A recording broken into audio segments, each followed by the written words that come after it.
আমি তো শুনেছিলাম আপনার সঙ্গে আপনার মেয়ে সবকিছুই শেয়ার করে। তা জিষ্ণু নামের এই বয়ফ্রেন্ডের কথা ও শেয়ার করেনি আপনার সঙ্গে? যেমন অমার্জিতভাবে কুরুচিকরভাবে কথা বলছো, তাতে তুমি যে একজন শিক্ষক, আমার শিক্ষক ফ্রেটার্নিটির একজন, এটা ভাবতে আমার লজ্জা করছে। আমার মনে হয় না এই মুহূর্তে ভদ্র সমাজে তোমার মুখ খোলাটা উচিত। তোমার উন্মত্ততার কোনো জবাব দেওয়ার প্রয়োজন আমি বোধ করছি। আপনি আপনার মেয়েকে প্রশ্ন করতে কেন ভয় পাচ্ছেন? ও জিষ্ণুকে এখানে ডেকেছে কিনা সেটা জিজ্ঞেস করুন না। প্রথম কথা, মেঘ এখানে জিষ্ণুকে ডাকবে কেন? এটা মিথ্যে কথা। আর দ্বিতীয় কথা, যে সেন্সে তুমি বয়ফ্রেন্ড কথাটা ব্যবহার করছো, এই শব্দটা ব্যবহার করছো, মেঘের সঙ্গে জিষ্ণু যদি সেই সম্পর্ক হতো তাহলে আমি অবশ্যই জানতে পারতাম, এবং এটাও বলে রাখি, ভবিষ্যতে যদি হয় সেটাও আমি জানবো।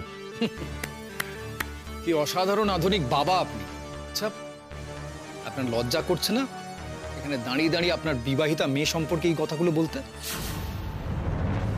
না, আমার লজ্জা করছে এইটা ভেবে যে একদিন তোমার মতো একটি ছেলের হাতে আমার মেয়েকে আমি তুলে দিয়েছি। তুমি মানসিকভাবে সুস্থ নও, যেন তেন প্রকারেণ তুমি মেয়েকে অপমান করার চেষ্টা করছো। তোমার চিকিৎসার প্রয়োজন নেই। আমার চিকিৎসার প্রয়োজন? আমি মিথ্যে কথা বলছি? কোনটা মিথ্যে? মেঘ যে এখানে জিষ্ণুকে আসতে বলেছে সেটা মিথ্যে? বেশ, আপনি নিজে জিজ্ঞেস করুন আপনার মেয়েকে, ও জিষ্ণুকে এখানে আসতে বলেছে কিনা। জিষ্ণু এখানে আসছে কিনা সেটা আপনি জিজ্ঞেস করুন। আমি আমার মেয়েকে কোনো প্রশ্ন করব না। আর তোমার কথাই তো নয়, মিথ্যে কথা বলছো তুমি। না বাবু, এতে কোনো মিথ্যে নেই।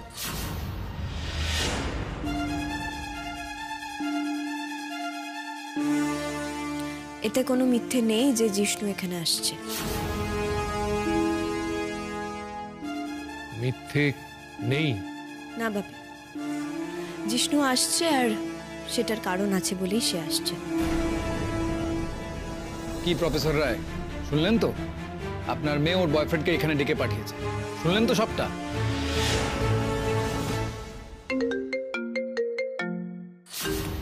হ্যাঁ, এই তো দেখো কার ফোন, দেখো জিষ্ণু, দেখুন। হ্যালো মেঘ, হ্যাঁ আমি প্রায় পৌঁছে গিয়েছি, তুমি বেরিয়ে এসো। যাও, দাঁড়িয়ে আছো কেন? যাও, শ্যামের বাঁশি বাজলে তো রাধিকা দাঁড়িয়ে থাকতে পারে না। যাও যাও যাও যাও। নীল, কন্ট্রোল ইয়োরসেলফ। অনেক বাজে কথা বকে যাচ্ছ, এবারে থামো। কাকে কন্ট্রোল করতে বলছো বাবা? তার মানে এটা দাঁড়াচ্ছে যে ও এখানে ওর নিজের বয়ফ্রেন্ড নিয়ে আসতে পারে? এনাফ ইজ এনাফ নীল।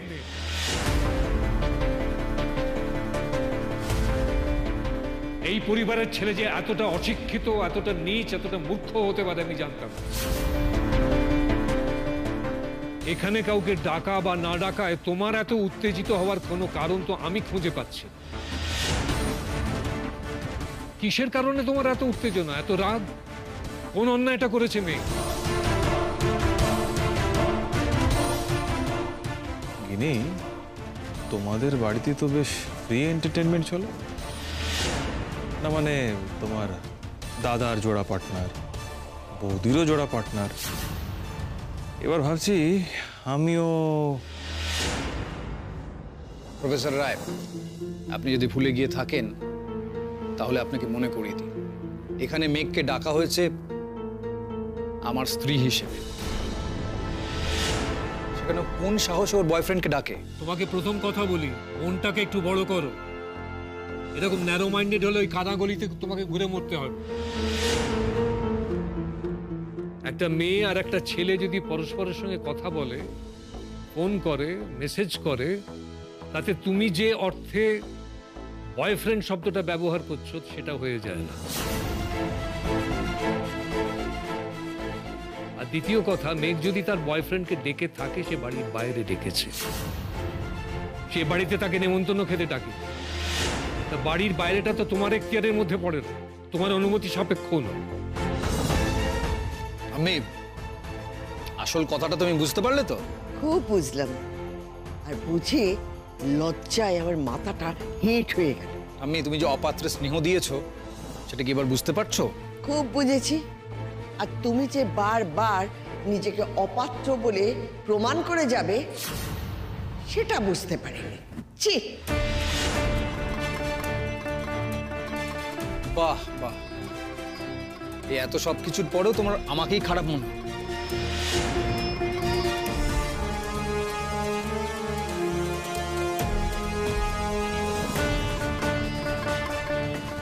দাদা ভাই, ঠাম্মি সেনাইল হয়ে গেছে, ভীমরতি হয়েছে ঠাম্মি। সেই জন্যই এই মেয়েটাকে এখানে ডেকেছে। আর উনি তো রেডিই ছিলেন আমার বিয়ের দিনটা নষ্ট করার জন্য, সকলের সামনে আমাদের পরিবারের সকলের মান সম্মান একেবারে নষ্ট করার জন্য উনি তো রেডি ছিলেন সব সময়। কি মেয়ে, কাজ তো হয়ে গেছে তোমার, আর দাঁড়িয়ে আছো কেন এখানে? যাও এখান থেকে। দাঁড়িয়ে থাকবে না কেন? লজ্জা শরম থাকলে তো যাবে, সেটা তোর নেই। আমি তোমাকে হাত জোর করে একটা অনুরোধ করছি, তুমি যদি নিজের মান রাখতে চাও, আমার অসম্মান না চাও, তাহলে আমার সঙ্গে আর যোগাযোগ করো না, আমিও করব না। আর দেখো, তোমার অসম্মানে আমার খারাপ লাগে।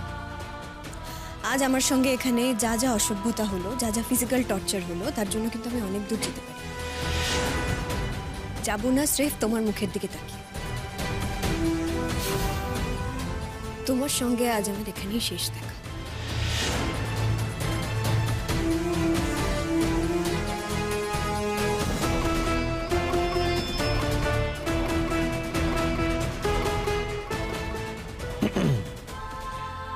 তোমাদের ফ্যামিলিতে তো দেখছি কিচ্ছা ব্যাপারটা খুবই কম। নীল, যাবার আগে একটা কথা বলে যাই। তোমার একটা কথা সত্যি হলে আমি খুব খুশি হব, যদি মেঘের সঙ্গে জিষ্ণুর একটা সম্পর্ক তৈরি হয়।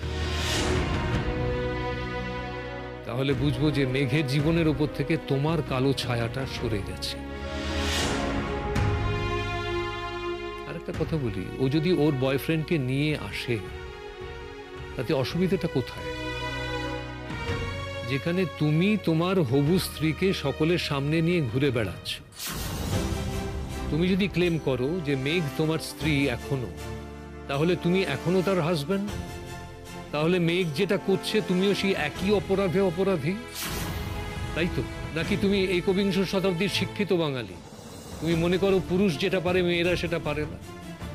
হ্যাঁ, তুমি কি মনে করো? তুমি যেহেতু পুরুষ, তুমি যেটা করতে পারো, মেঘ যেহেতু মেয়ে সেটা সে করতে পারে না? সরি, আমি আগের শতাব্দীর মানুষ, কিন্তু এটা মনে করি না। চলো মধুমিতা, জায়গাটা আর নিঃশ্বাস নেওয়ার উপযুক্ত নেই। এসব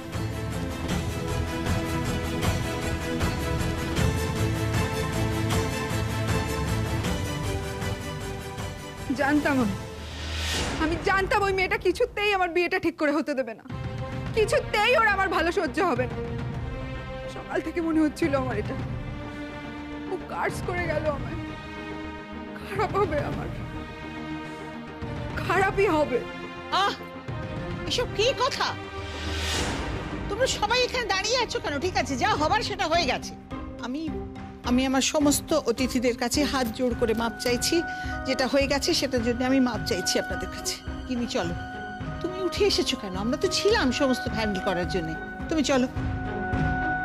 রূপ, আমি আমি তোমার কাছে আর তোমার পরিবারের সকলের কাছে মাপ চেয়ে নিচ্ছি। সত্যি এরকম একটা বিচ্ছিরি সিচুয়েশন তৈরি হবার জন্য।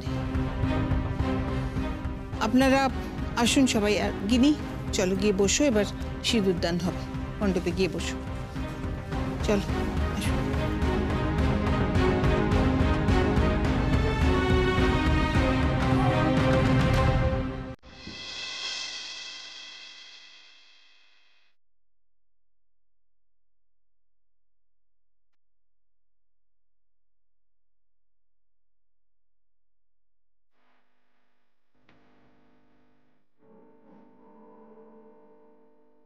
মেঘ, ও, তুমি এসে গেছো? কি হয়েছে তোমার?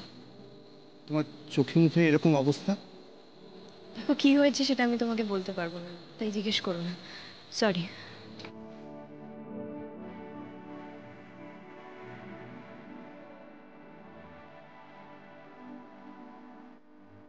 এই মেয়েটার জন্য এবার আমাকে সত্যি সত্যি গলায় দড়ি দিতে হবে।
জিষ্ণু আসছে আর সেটার কারণ আছে বলেই সে আসছে।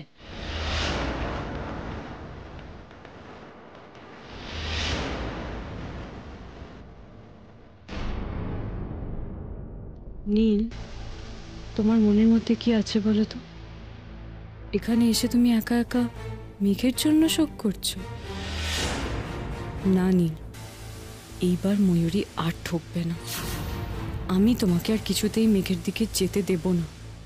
মেঘের কথা ভাববার সময় দেব না তোমাকে। এবার থেকে তোমার জীবনে আমি অনেক বেশি করে আমার জায়গা করব। আমাকে সেই জায়গা করতে হবে, আমাকে থাকতে হবে। কোনো ফাঁক ফোকর রাখা যাবে না যেখান থেকে মেঘ ঢুকে পড়ে।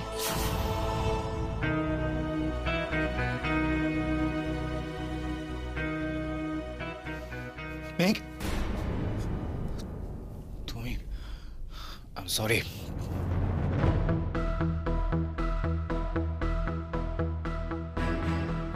নীল, তুমি আমাকে এভাবে সরি কেন বলছো?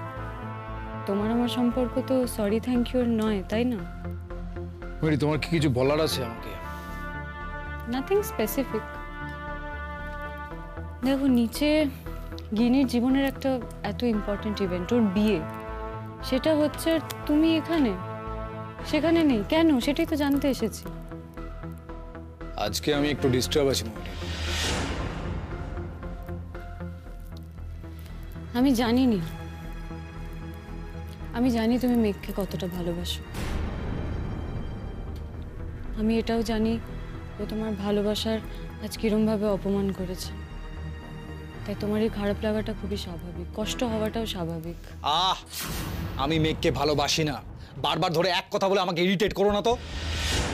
নীল, সত্যিটা এভাবে অস্বীকার করো না।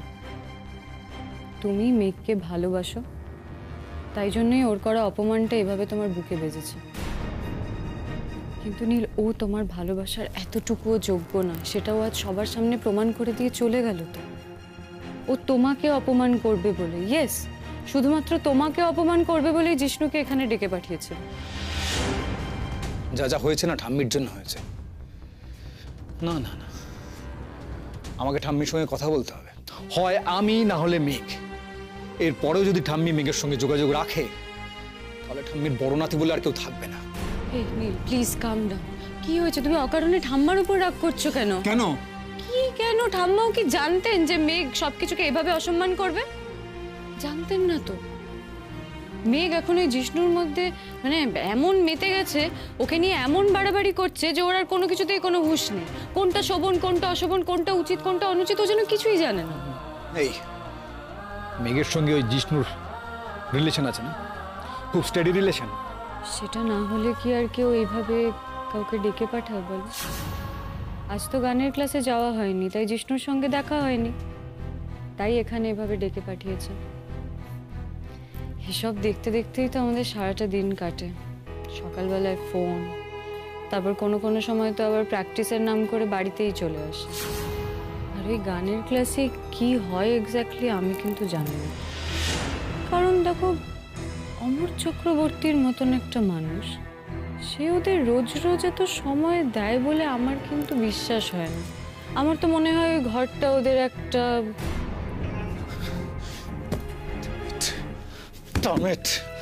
প্লিজ শান্ত হও, নিজেকে এরমভাবে কষ্ট দিও না প্লিজ। দেখো, আমি জানি না আমি তোমার জীবনে আছি কিনা, কিন্তু তোমাকে এভাবে কষ্ট পেতে দেখলে আমার খারাপ লাগে, আমার খুব কষ্ট হয়।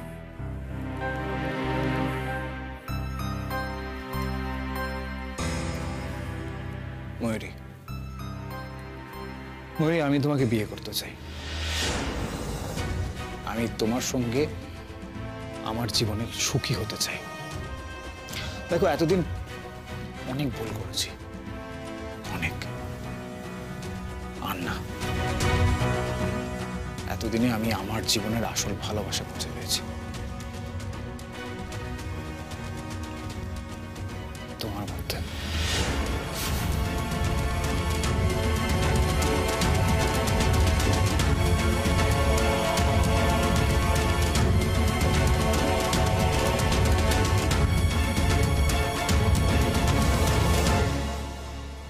আমি কি আবার কোনো ভুল করলাম আজ? আমার খুব এক্সাইটেড লাগছে। আজ গুরুজি রাগ দিলেন, আর কোনো কম্পিটিশন না, একেবারে অনুষ্ঠান। মনে হচ্ছে হঠাৎ কেমন যেন সিনিয়র ক্লাসে উঠে পড়লাম, কেমন যেন সিনিয়র হয়ে গেলাম। হ্যাঁ, ভাবো তো, আর কোনো ছেলে মানুষের কম্পিটিশন না, কোনো রকম ওই ফার্স্ট সেকেন্ড কিচ্ছু না। মনে হচ্ছে একটা বিরাট সমুদ্রে এসে পড়লাম। তোমাদের মনে হচ্ছে না? হ্যাঁ হচ্ছে তো। হচ্ছে না? হচ্ছে না? রাইট, হতেই হবে। মেঘ, এখন এখানে নিজের পরিচয় বানাতে হবে। মেঘ, পারবো না আমি, জানো তো, আমার সে ছোট্টবেলা থেকে ইচ্ছা আমি শুধু গান নিয়েই থাকবো, আর কিচ্ছু না। এই ক্লাসিক্যাল গানের জগতে নিজের একটা নাম তৈরি করব। জানো তো, ছোটবেলায় স্কুলে বন্ধুরা হাসতো, বলতো তুই ছেলে হয়ে বসে বসে সারেগামাপা করবি। কি একটা অদ্ভুত কনসেপ্ট ছোটবেলা থেকে আমাদের মধ্যে ঢুকিয়ে দেওয়া হয় বলো তো। আমি কিন্তু চিরকাল মা সরস্বতীর কাছে একটাই প্রার্থনা করেছি, মা গো, তোমার পায়ের কাছে ঠাই থেকে আমাকে সরিয়ে দিও না। মা লক্ষ্মী আমার মাথায় থাকুন, কিন্তু তার সাধনায় তোমাকে যেন ত্যাগ না করতে হয়, কোনোদিন যেন অর্থ উপার্জনের তাগিদে গান না ছেড়ে দিতে হয়। জানো, আমার এখন মনে হচ্ছে আমার সেই ইচ্ছে বুঝি সত্যি হবে। আমি তো নিজে ইনভাইট করেছি, কিন্তু তা সত্ত্বেও দেখুন, ওর এমনই চরিত্র, ওর এমনই প্রবৃত্তি যে ও এখানে ওর বয়ফ্রেন্ডকে ছাড়া থাকতে পারছে না। মেঘ, তুমি চুপ করে আছো কেন? বলো না, আমার ইচ্ছে সত্যি হবে না? হ্যাঁ হবে। জানো তো, উনি আমার কাছে নিজের বাবার থেকে কিছু কম না। আমি ভাগ্যবান, ওনাকে আমি পেয়েছি নিজের গুরু হিসাবে। দেখো, এই অনুষ্ঠানে তুমি আমি কেউই বিরাট টাকা পাবো না, কিন্তু বিরাট টাকা নিয়ে আমি করবই বা কি? আমি একলা মানুষ, অল্প লইয়াই থাকি। আমি তো শুনেছিলাম আপনার সঙ্গে আপনার মেয়ে সব কিছুই শেয়ার করে, তা জিষ্ণু নামের এই বয়ফ্রেন্ডের কথা ও শেয়ার করেনি আপনার সঙ্গে? আমার বেশ এই ভালো, ছোট ছোট চাওয়া, ছোট ছোট পাওয়া। দেখো, আমি কোনোদিন গুরুজির নাম খারাপ হতে দেবো না। আমাকে সবাই চিনবে পণ্ডিত অমর চক্রবর্তীর শিষ্য হিসাবে।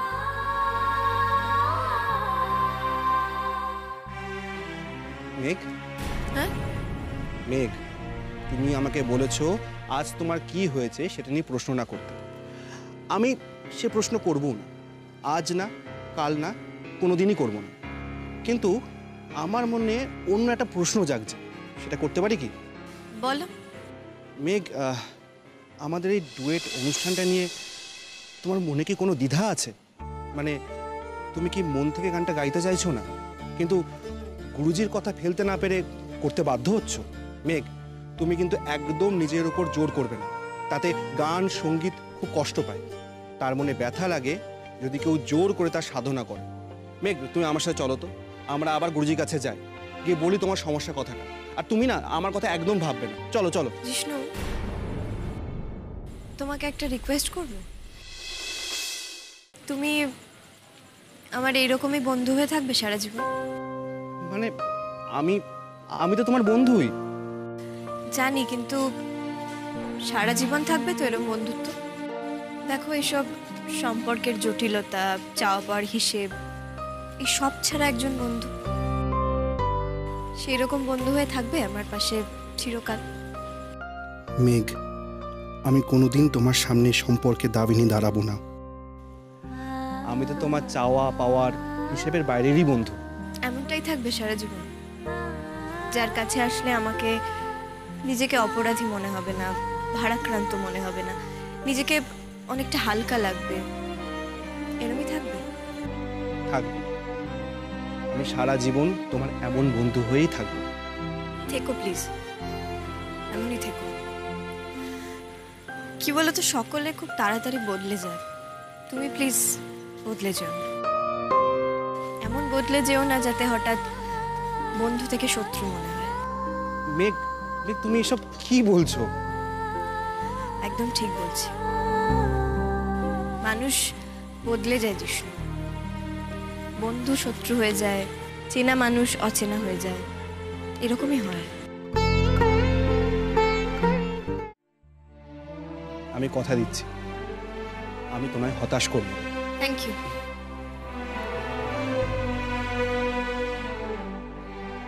আমি জানি মেঘ, তুমি খুব আঘাত পেয়েছো আজ। নীলের কাছ থেকেই হবে। নীল কেন তোমাকে এত আঘাত দেয় বারবার? আমি তো তোমাকে দেখে বুঝি আজও তুমি নীলকে নিজের থেকেও বেশি ভালোবাসো। যে মানুষটা তোমাকে কষ্ট দেয় তার জন্যই মনের সব ভালোবাসা উজাড় করে, এটা হয় কি করে?